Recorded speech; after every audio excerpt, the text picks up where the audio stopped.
last semester in bacteriology, no, we have tackled no, in during the prelim period, no, the immune system, diba?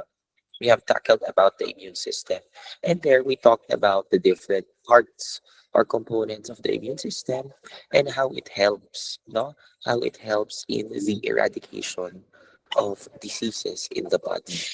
Okay, so in our immune system, remember we have different terms that we use. Okay, we have immunology, which is the study of the immune system. And in terms no, of the immune system, immunology basically no, is the study of the host's reaction when the foreign antigens are introduced in the body.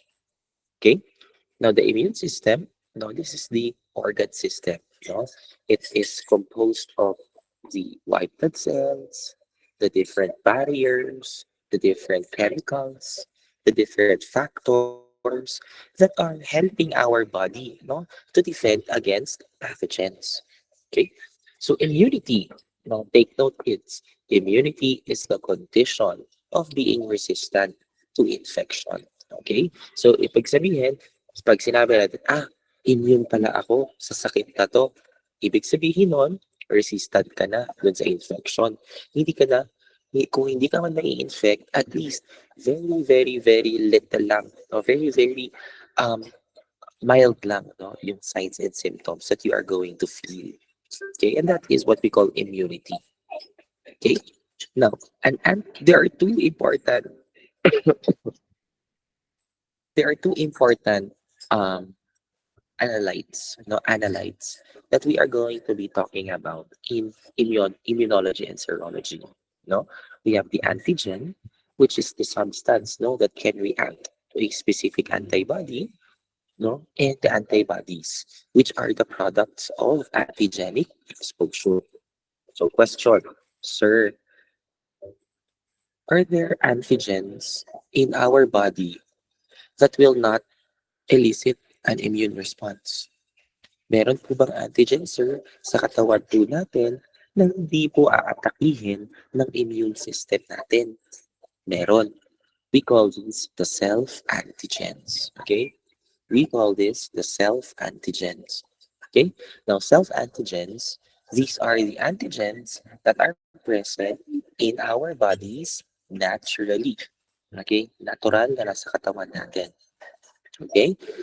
Those antigens that are not in the body but can elicit an immune response, we call them foreign antigens. Okay? We call them foreign antigens. Okay? Now, if these foreign antigens they elicit an immune response in our body, they will our immune system will create antibodies. Okay? It will create antibodies. Okay? Now, attenuation, it is making a pathogen less virulent.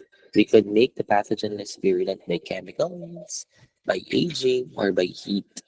Okay? Actually, no, in the creation of vaccines, no, vacuna, one of the ways that we create vaccines is through attenuation. Okay? So, for example, si SARS-CoV-2, di ba? Si SARS-CoV-2, we will subject it to heat, o kaya lalagyan natin ng chemicals, o kaya no, we will allow it to age. Okay? Bakit? It will weaken the virus.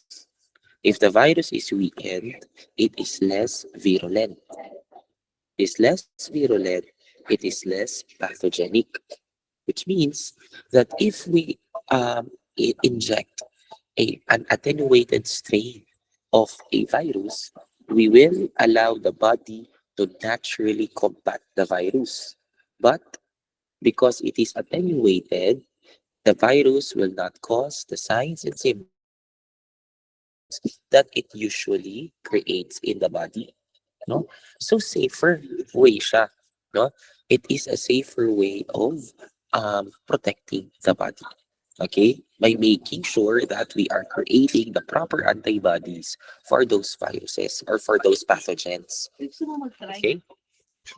Now, cross immunity, is when it shares a common epitope. Okay? When we share a common epitope. Now, paano yung cross-immunity? How does cross-immunity work? So, for example, you have SARS-CoV-2, di ba?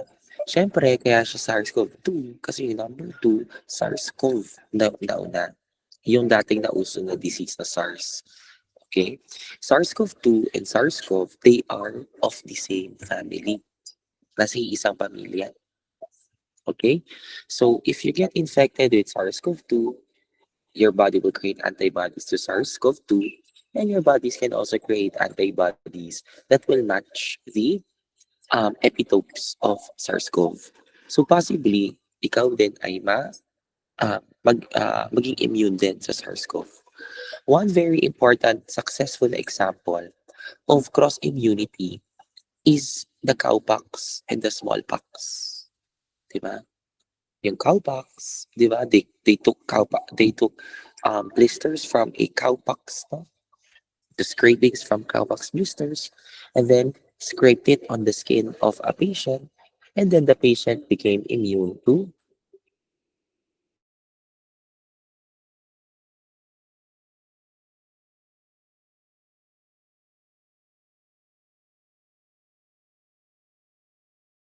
going back to cross immunity. I was just saying about cross immunity kasi in cross immunity, no, there is the sa cowpox, no, and smallpox, no. In cowpox kasi what happened, di ba? Edward Jenner, no, he took scrapings from the cowpox blisters from cows, di ba? Tapos crinate niya sa skin ng patient, and that developed the patient developed immunity against cowpox. That is cross immunity. Okay. Then we have also our epitope. Okay, it is the exact antibody binding site. Paratope is the exact antigen binding site, and opsonization, no, is the enhancement of phagocytosis by coating of foreign particles. Okay, now just for a no, this is already a summary of the brief history of Immunosero. Just a brief history. No need to explain the entirety of the history kasi sobrang dami nun, no? But of course, no, we are going to point out some. So ito yan. It's a list. So I would like you to memorize, no, the list, no, of scientists and their contributions to Immunosero. So say for example, si Edward Jenner. Si Edward Jenner, he contributed vaccination, no? How did he contribute to vaccination? So what he did, was, di ba, yung sa smallpox, sa cowpox blisters, grenade niya, and then inoculate sa skin of patient, that the patient developed immunity. So question, sir, why is it called vaccine? Di ba? The vaccine is from the term vaca, no? And vaca means cow. Okay? So dahil nga, di ba, from cowpox blister siya or from cows, kaya vaca yung term na ginamit from vaccine. And Edward Jenner, he got the idea, no, of vaccination from the ancient Chinese method of variolation. So sa variolation naman, yung scabs ng smallpox, deny up nila, grind nila, and then they made it into a powder. No? So yung powder na yon, ini-inhale nila. And that is what we call variolation. Okay? Now, let's talk about natural immunity. So natural immunity is called natural because it is innate. Nasa katawan natin. It is already present.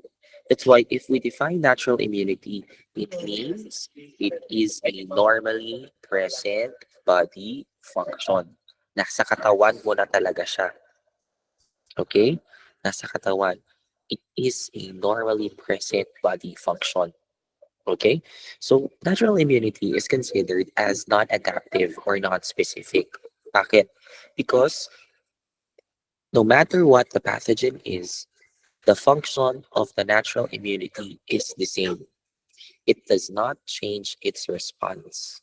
Okay? It does not change its response. Additionally, hindi na kailangan ng repeated exposure. Kahit na paulit-ulit mo yung exposure mo dyan, bago man yung exposure or repeated exposure siya, the response does not change. Okay? The response does not change. And because it is a normally present body function, it does not need memory. Hindi niya kailangan tandaan no, na, ito, ano na yan, na na-infect na yan yung katawan na to dati. So, hindi niya kailangan yun. Kasi nga, yung response niya, hindi nag-change. Lagi yung tatandaan yun. In natural immunity, the response of the components of the natural immunity does not change. So what are the components of the natural immunity? Siyempre, we have two parts. The external defense system, which acts as the barriers, and we have the internal defense system. So there are two components, subcomponents of the internal defense system. We have the cellular, which are the white blood cells, and we have the humoral factors. Okay? When we say humoral factor, ibig sabihin ito, non-cellular factors. They are soluble. Ibig sabihin, hindi natin sila nakikita under the microscope. But they are there. They are chemicals. Present sila sa blood natin because they act as signals. No? They act as signals. Now, let's talk about the external defense. Tatanungin ko kayo. Thumbs up pagka nag-agree, thumbs down pag nag-disagree.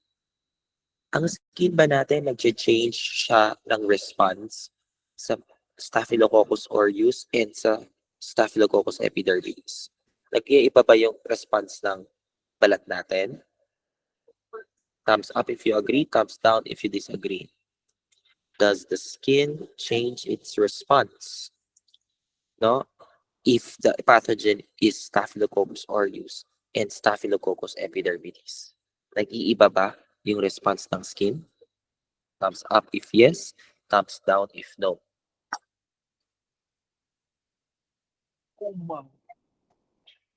Ano? Hala, hindi nag-iiba ba yung response kay Staphylococcus skin pagka ang pathogen ang pag-infect si Staph aureus and si Staph epidermidis? Nag-iiba ba yung response ng skin? Thumbs up if yes, thumbs down if no. What are your answers?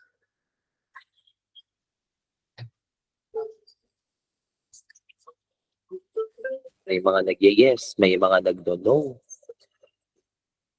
Anong sagot? No. Hindi nag-iiba ang response ng skin. Ano yung gagawin ng skin natin? Di ba? Barrier. Di ba? Yun ang main function ng skin. Barrier. Di ba? It will act as a barrier to keep the pathogens from the environment from entering the skin. So kapag yung skin mo unbroken, walang sugat, walang gasgas, walang galos, walang tigyawat, walang open wounds, intact yung skin mo, hindi yan mape-penetrate basta-basta ng mga pathogens. Lahat sila. Lahat ng pathogens. Ganon ang response ng skin. The skin also can secrete, di ba? Lactic acid. It will also excrete fatty acids, di ba? And they alter the pH of the skin, di ba? Making the pathogens are inhibited, no? Kapag yung pH ng skin medyo bumababa. Only specific types of pathogens or commensals in that manner can survive the acidity of the skin. Okay? And then, of course, we have the mucous membranes and then the cilia that lines the digestive tract. Okay, and the respiratory tract and our gastrointestinal tract. Okay, and of course, the genitourinary tract.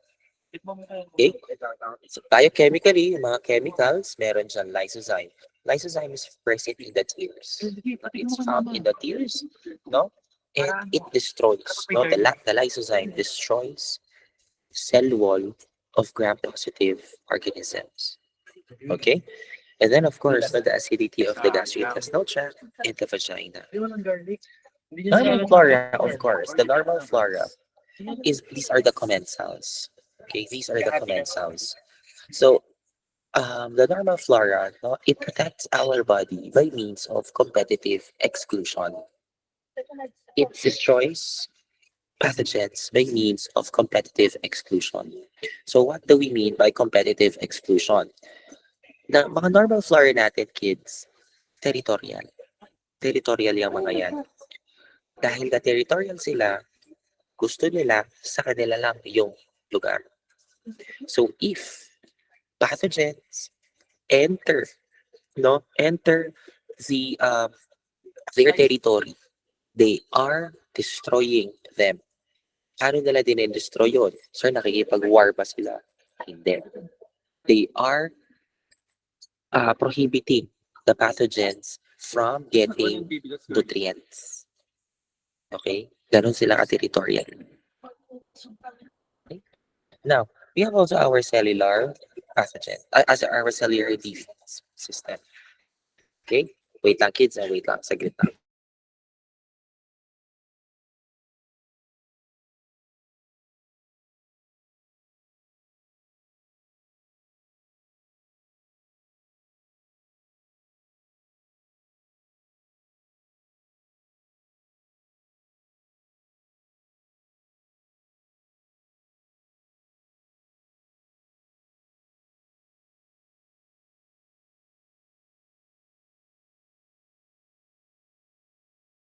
So as you can see here, no, let's have a recap lang. A quick recap on your knowledge in, sorry, di ko pala ano na, for full screen.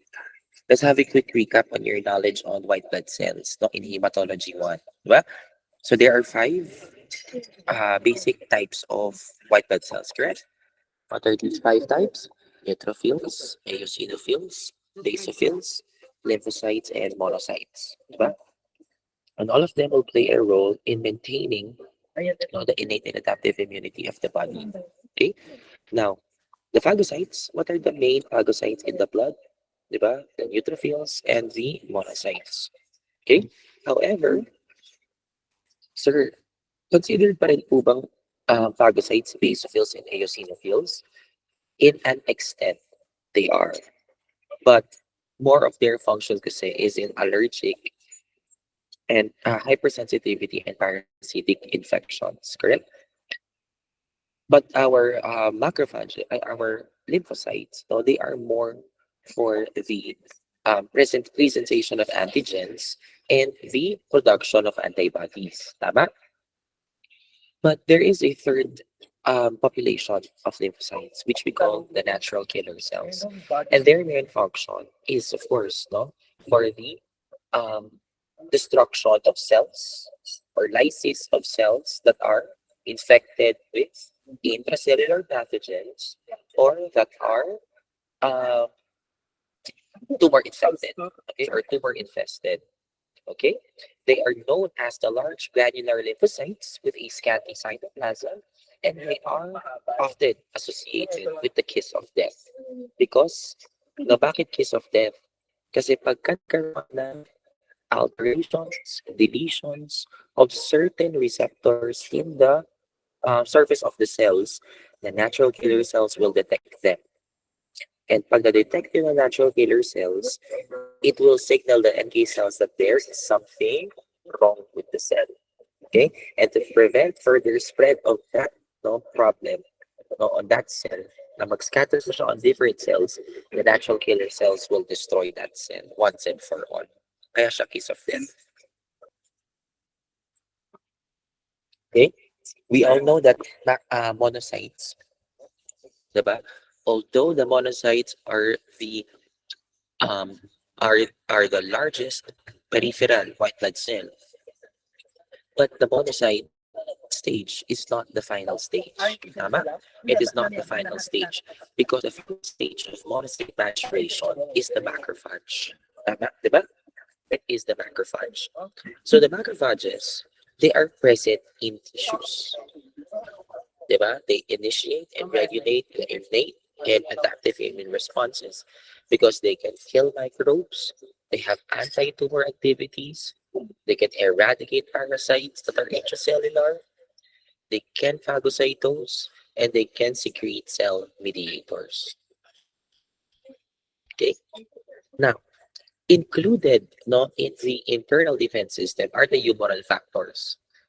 But many of the humoral factors, alam nyo na, kasi sinasabi namin yan sa inyo during vaccine, during hematology, no?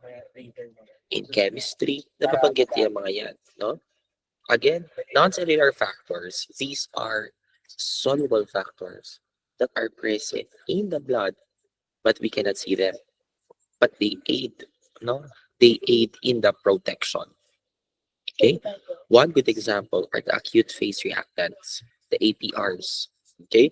They increase rapidly by at least 25%, no, during an infection, an injury, or a trauma. What is the best example of an acute phase reactant? C-reactive proteins. Diba? The CRPs. Okay? So, ayan.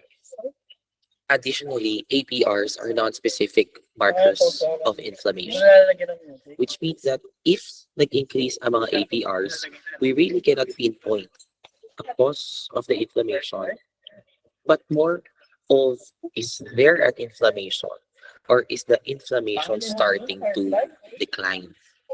Okay? So, ayan. We also have no different, no, we have interferons, defensins, and complement factors. Okay, and of course, we also have phagocytosis as part of the internal defense system when there is the engulfment of microorganisms or foreign materials, no, by these phagocytes. Okay, so ayan. Pag-usapan natin ng mabilis, no, ang ating mga leukocytes, okay, with the white blood cells. Let's just have a recall. Let's talk about neutrophils. We all know that the neutrophil is the most abundant peripheral blood cell, white blood cell. No? They are involved in bacterial infections. Correct?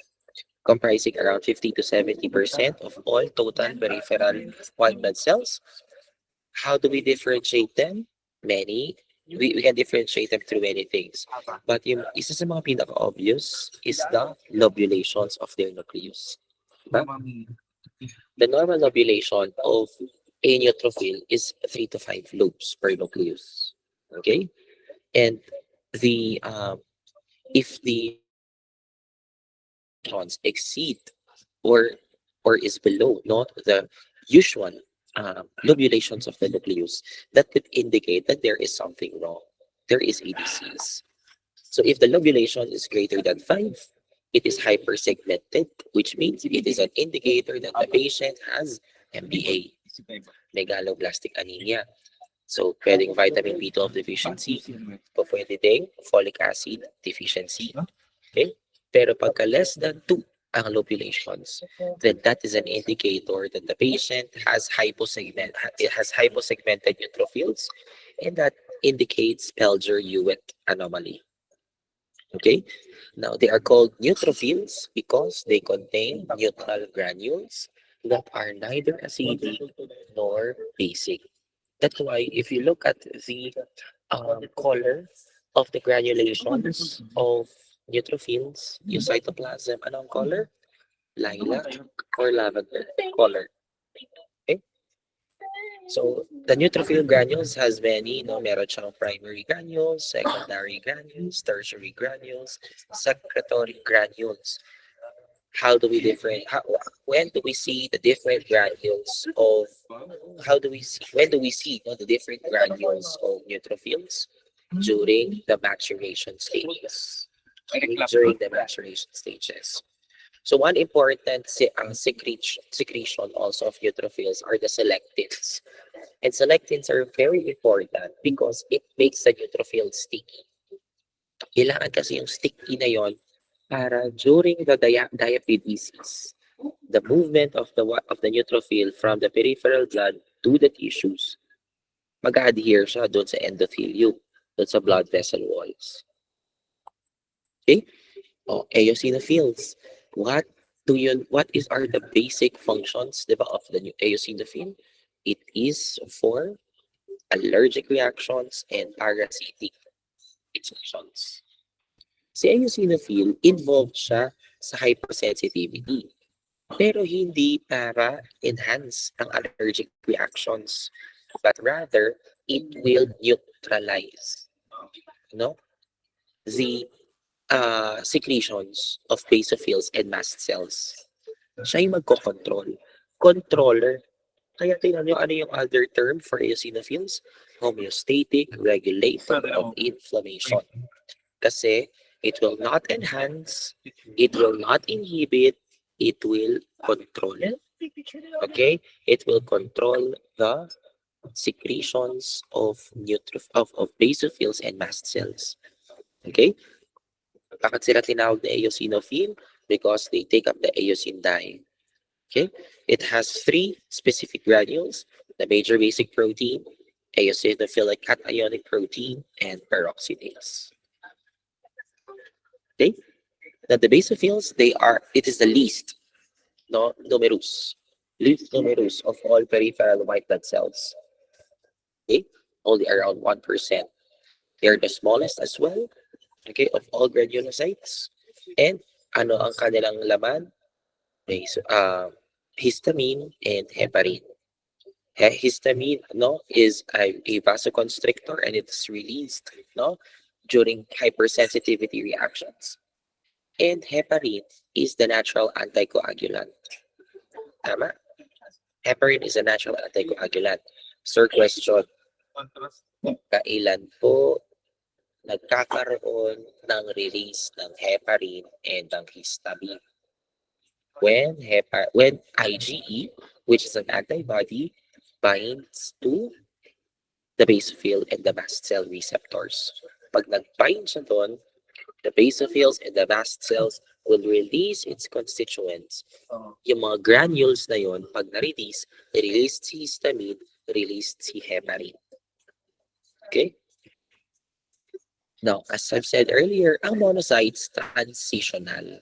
It is transitional. Hindi pa final stage ang monocytes because the monocytes, it is only there as it is the transporter of macrophages. Okay? It is the largest cell in the peripheral blood, and once it goes to the tissues, it is transformed into a macrophage. Okay, they have that grayish blue ground glass appearance. There are two types of granules, the type 1 and the type 2 granules, and it does not have an alkaline phosphatase. So ano yung sinabi natin kanina? Pag ang monocyte nagpunta sa tissues, it becomes macrophages. So the macrophages, their function is similar to that of the neutrophils and the monocytes, but on the tissue level. Okay, on the tissue level. Maraming macrophages sa katawan. And each macrophage in each location or organ in the body have different names. So for example, what is the macrophage in the lungs? Alveolar macrophages. In the skin, Langerhans. Sa liver, Kupffer cells. Sa connective tissue, histiocytes. Sa brain, neuroglia. Diba? Sorry, microglial cells. So there are different terms for different macrophages located on the different organs. Okay? Then we have the dendritic cells. Pakitandaan ito, i-highlight ko na din sa ating presentation. I want you always to remember this. It is the most potent phagocyte and the most effective antigen-presenting cell in the body. Okay? It is the most potent phagocyte and the most effective antigen-presenting cell in the body. Siya lang yan. Okay? So, bakit yung tinawag, sir, na dendritic? Dendritic kasi para siyang nerve cell dendrites. There are long membranous extensions covering the cell that looks like dendrites. Kaya siya ang dendritic cell. Okay? What's the main function of the dendritic cell? Dalawa. For phagocytosis and for antigen presentation. Anong gagawin ni dendritic cell? Ganito. Pagka phagocytose niya ng antigen, yung phagocytose antigen na yon, ipapakita niya ngayon kay T helper cell. Para pag na-kay T helper cell na siya, si T helper cell will send signals to the B cells so that it can create antibodies. Ganon. Okay? So there are two types now of dendritic cells, the interdigitating dendritic cells. The interdigitating dendritic cells, which is now present on secondary lymphoid organs, and the interstitial dendritic cells, which is found on the heart and in the lungs. Okay. Then we have the mast cells. Okay, they resemble basophils, pero their function is also for basophils. But the difference is, it is not found in the blood. Saan nakikita ang mast cells? Connective tissues. Okay, in the connective tissues.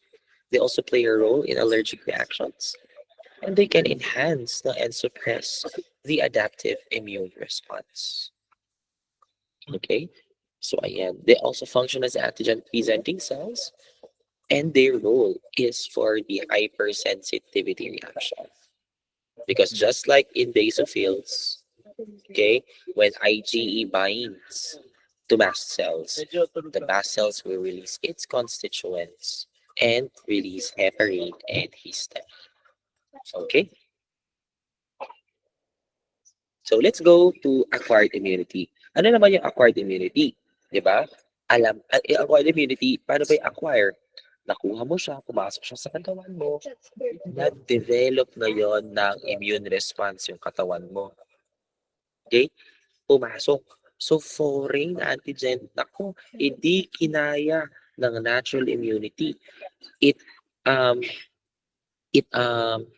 evaded the natural immunity. So, papasok si acquired. That's why acquired immunity is the third line of defense. Okay? Now, in acquired immunity, there is specificity. Ibig sabihin, specific na siya for each microbial antigen or agent. Okay? It has the ability to remember a prior exposure. Meaning, dahil may memorya siya, alam niya na ito, pumasok na to sa katawan na to. Dahil pumasok na siya sa katawan na to, nakapag-develop na pala yung katawan mo ng immune response against the pathogen. The same pathogen. Which means, every time you get exposed to the same pathogen, the response of your body, the response of your immune system increases as well. Okay? Parang ikaw, di ba? Pag may nakita kang bagong tao, stranger, mabubukaan mo muna siya. On the second time kayo magkita, uy, magha-hi hello na kayo. On the third, fourth, fifth meetings, medyo mag-uusap na kayo. Di ba? After a month, uy, di ba? Friends na kayo. After a year, BFFs na kayo. Ganon din. Di ba? You can remember the person. There is the ability to remember a prior exposure. Okay? Okay. So what is the cell of the adaptive immune response? Okay? The lymphocytes. Okay? The lymphocytes are the second most numerous white blood cells in the blood. Around 20 to 40% of all cells that are circulating in the peripheral blood are the lymphocytes. Diba? There are two major lymphocyte populations, the T cells and the B cells. But the third population, which is the natural killer cells, it can play both on the adaptive and innate immune responses. Pwede on both. Now, let's talk about the organs of the immune system. Okay? So, there are two lymphoid organs. Okay? Categories. Ano yung two lymphoid organ categories? The primary lymphoid organ and the secondary lymphoid organ. What's the difference? When we say primary lymphoid organ, ibig sabihin nito, dito nagagawa at dito nagmamature ang lymphoid cells. But if we say it as a secondary lymphoid organ, this is where the lymphoid cells are where the lymphoid cells are sensitized. Ano ibig sabihin ng sensitized? Dito sila na-expose from antigens. Dito sila nag-undergo ng kanilang final maturation phase. Okay? Now, there are only two primary lymphoid organs. Okay? There are only two primary lymphoid organs, the bone marrow and the thymus.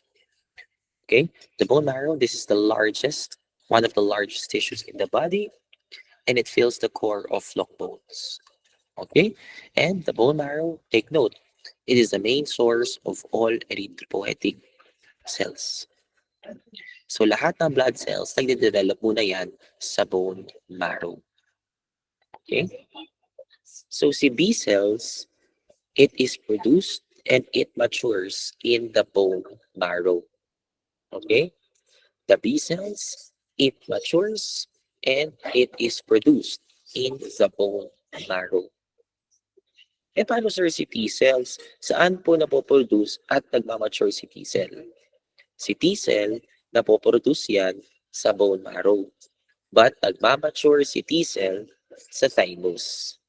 Okay? So the thymus is a small, flat, bilobed organ found in the thorax. Unique ang thymus kasi ang thymus, as we grow older, the size of the thymus lessens also. It becomes smaller. Okay? Yan ang thymus.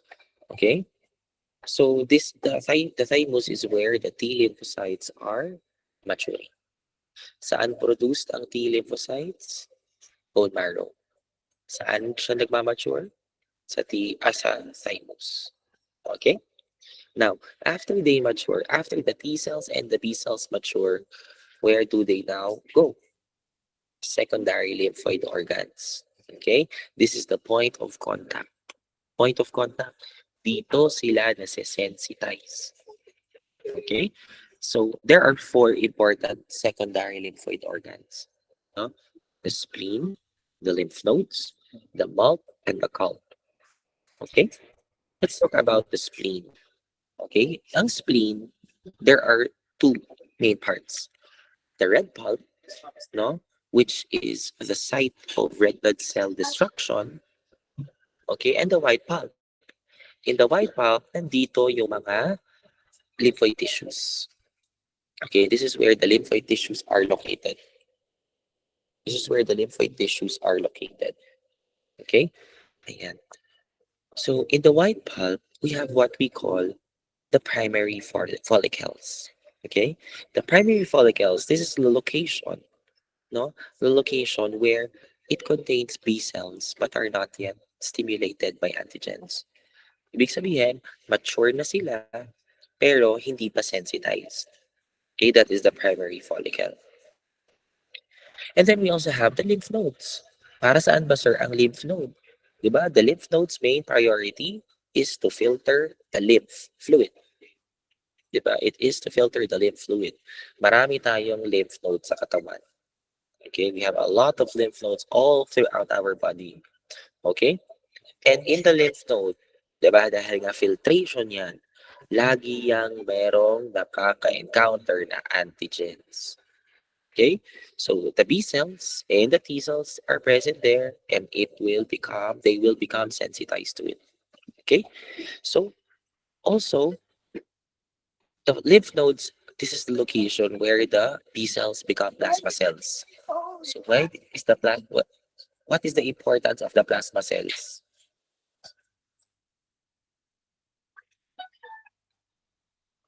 The plasma cells, no? What is the plasma cell? It is the cell, the final maturation stage of the B cells that creates the antibodies. Okay, it creates the antibodies. Okay, yung memory cell, ayan. Yung memory cell, yan yung cell na para siyang backup cell. Okay, and this is the memory cell is the reason why when we get exposed to the same pathogen, hindi tayo nag-i-increase rather, no? Nag-i-increase yung response natin. Kaya 'di ba, first na encounter with the pathogen, naku, ang moderate to severe symptoms mo. Tapos yung pangalawang exposure, uy, mild na lang. Yung pangatlo, pang-apat, pang-lima, uy, asymptomatic ka na. Kasi may memory cells ka. Okay? There is a memory of past exposures. And finally, we have the mouth and the calf. No? The mouth, they are found on the mucosal surfaces. So lahat ng may mucosal surface, may mouth. Yung mouth natin, kids, it's not an organ, pero it is a collection of cells. Okay? Merong macrophages dyan, may lymphocytes present, at that is the main port of entry of foreign antigens. Okay? So kung may mouth, may calc. Ano yung calc? Cutaneous associated lymphoid tissue. Saan naman ang calc? Di ba? Sa skin. Sa skin naman ang calc. Okay? So just like the mouth, ang calc, group din yan of cells, no? And it protects the skin. Ano yung laman? Ano yung components ng calc? Yung T cells, monocytes, macrophages, and dendritic cells. Okay? So with that, kids, no, we are done with the introduction to immunity and the immune system. Okay? So I will assign to you one asynchronous discussion